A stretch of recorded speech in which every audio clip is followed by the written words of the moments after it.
அந்த ராத்திரியில நீங்க ஜெயமர் சார சந்திச்சீங்களா? நான் அவருக்கு கால் பண்ணேன். உடனே வர சொல்லிட்டாரு.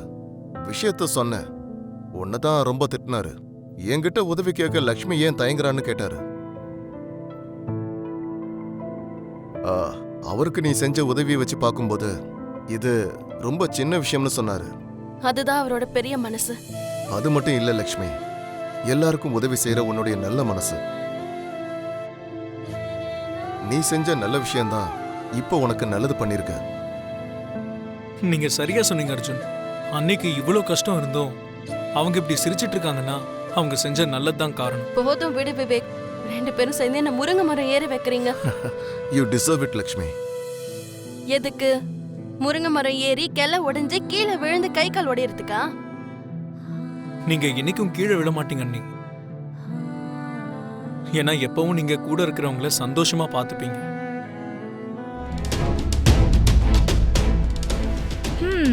நினைச்சது ஒண்ணு, ஆனா நடந்தது ஒண்ணு. நீ எதையோ செய்யணும்னு நினைச்சிருந்த, ஆனா அந்த லக்ஷ்மி வேற எதையோ செஞ்சிருக்கா. அதுவும் இல்லாம அந்த லக்ஷ்மி கடைசி நிமிஷத்துல ஏதோ ஒரு அற்புதத்தை செய்ய போறான்னு எனக்கு தோணிக்கிட்டே இருந்தது. அந்த விஷயத்த நான் உன்கிட்ட சொன்னா அதுக்கெல்லாம் வாய்ப்பே கிடையாதுன்னு நீ சொல்லிட்ட. இப்படி எல்லாம் நடக்கும் நான் நினைச்சு கூட பார்க்கல ஆண்டி. நம்மளுடைய ஷேர்ஸ்ல அர்ஜுனோட ஷேர்ஸும் ஜெயமரோட ஷேர்ஸும் இவங்களுக்கு வந்து ஜாயின் ஆகும் நான் நினைச்சு கூட பார்க்கல. எல்லாத்தையும் முன்னாடியே யோசிக்கணும் மனிஷா. ஆமா, முயல் குட்டி கதை மாதிரி நீ அவசரப்படுவியே தவிர கொஞ்சம் கூட யோசிக்க மாட்ட. ஒவ்வொரு விஷயத்தையும் யோசிக்காம வேகமா செஞ்சு முடிச்சிடுற. ஜெயிக்க வேண்டிய டைம் வரும்போது முயல் மாதிரி படுத்து தூங்கிடுற. அந்த லக்ஷ்மி ஆமா மாதிரி மெதுவா வந்து உன்னை தாண்டி போய் ஜெயிச்சிடுறா. ஒவ்வொரு தடவையும் இதேதான் நடக்குது. லக்ஷ்மிக்கு எல்லாரும் ஹெல்ப் பண்றாங்க ஆண்டி, நான் என்ன செய்யறது?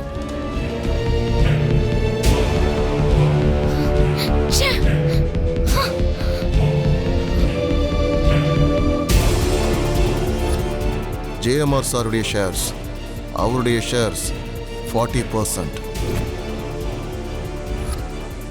இருங்க, அந்த பக்கம் போகாதீங்க, நில்லுங்க.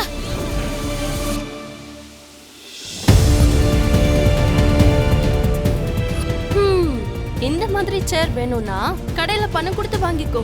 ஆனா சேர்மன் சேருக்கு ஆசைப்படுறதுக்கு உனக்கு எந்த தகுதியும் கிடையாது.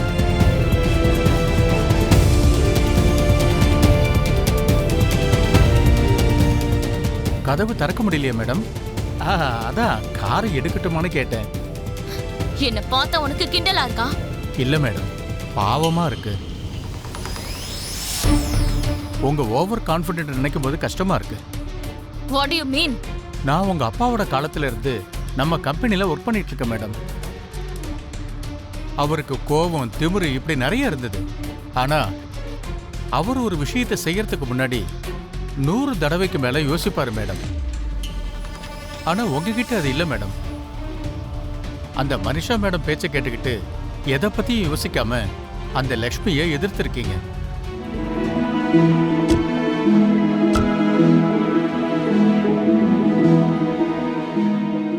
கங்க்ராட்ஸ் அம்மா. கங்க்ராச்சுலேஷன்ஸ் அம்மா. Thank you. நாங்க உங்களை டிவில பார்த்தோம். டிவில ரொம்ப நல்லா இருந்தீங்கம்மா. நேர்ல விட டிவில இன்னும் அழகா இருந்தீங்கம்மா. அம்மா, டிவில ரொம்ப நல்லா பேசுனீங்கம்மா. போதும் போதும், கொஞ்சம் பொறுமையா இருங்க. அம்மாவை வீட்டுக்குள்ள வந்து ரிலாக்ஸ் பண்ண விடுங்க. கொஞ்சம் கேப் கொடுங்க. இப்போ உங்க அம்மா சாதாரண நியூஸ் இல்ல, சென்சேஷனல் நியூஸ். பிசினஸ் வேர்ல்டுலயே புது சென்சேஷன். போதும் நிறுத்து விவேக். விவேக் சொன்னதுல எந்த தப்பும் இல்லம்மா. உண்மையாவே நீ ஒரு புது சாதனையை படிச்சிருக்க. இந்த வம்சத்தோட கௌரவத்தையும் மானத்தையும் நீ ஆகாயம் வரைக்கும் கொண்டு போயிட்ட லக்ஷ்மி.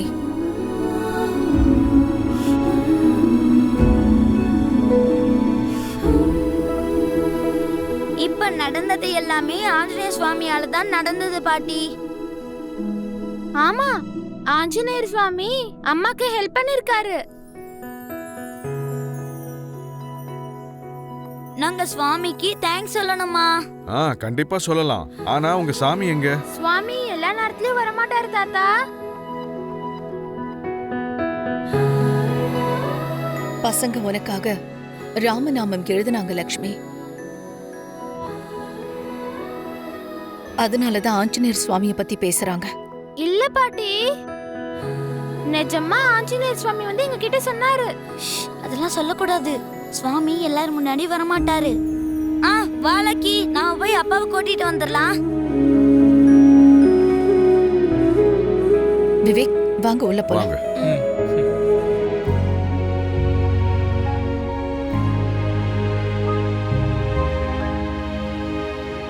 உன்னை பார்க்கும்போது பெருமையா இருக்குமா. நீ காப்பாத்துனது வெறும் கம்பெனியே கிடையாது, நந்தன் வம்சத்தோட மானத்தையும் மரியாதையும் தான்.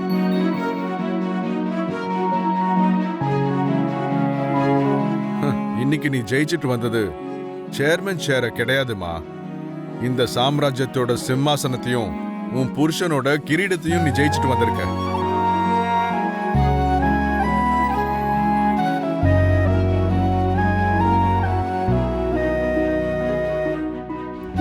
அந்த லட்சுமி இன்னும் எவ்வளவு நேரம் பாராட்டுவாங்க ஆண்டி? அந்த பாராட்டுலாம் எனக்கு கிடைக்க வேண்டியது.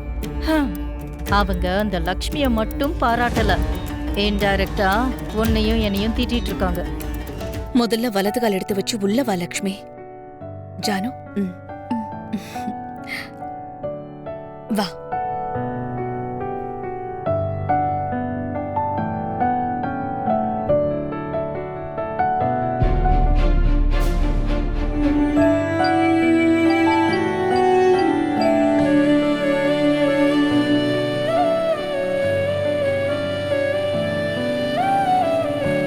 எடுத்துக்கோங்கப்பா.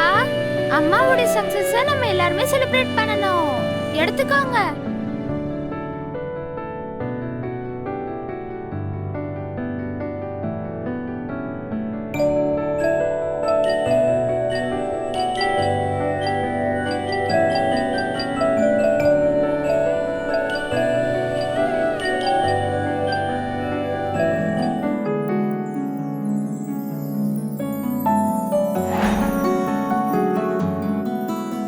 ஸ்வீட்டை நீங்களும் அம்மாவும் ஷேர் பண்ணிக்கணும்ப்பா.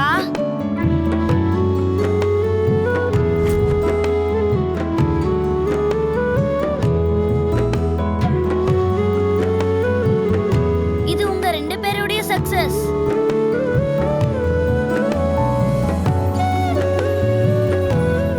உன் அம்மாவும் மித்ராவும் ஸ்வீட் எதுக்காகடா ஷேர் பண்ணிக்கணும்? புருஷனும் பொண்டாட்டியும் இனிப்ப சரிபாதி பகிர்ந்துக்கிறதுல என்ன தப்பு இருக்கு மனிஷா? மித்ராவுக்கு பிடிக்கலனாலும் எதுக்கு நீங்க கட்டாயப்படுத்துறீங்கக்கா? பிடிக்கலன்னு மித்ரா வாயால சொல்லலையே. அப்பா, நீங்க பாதி ஸ்வீட்டை சாப்பிட்டு இன்னொரு பாதி அம்மாக்கு கொடுத்துருங்க.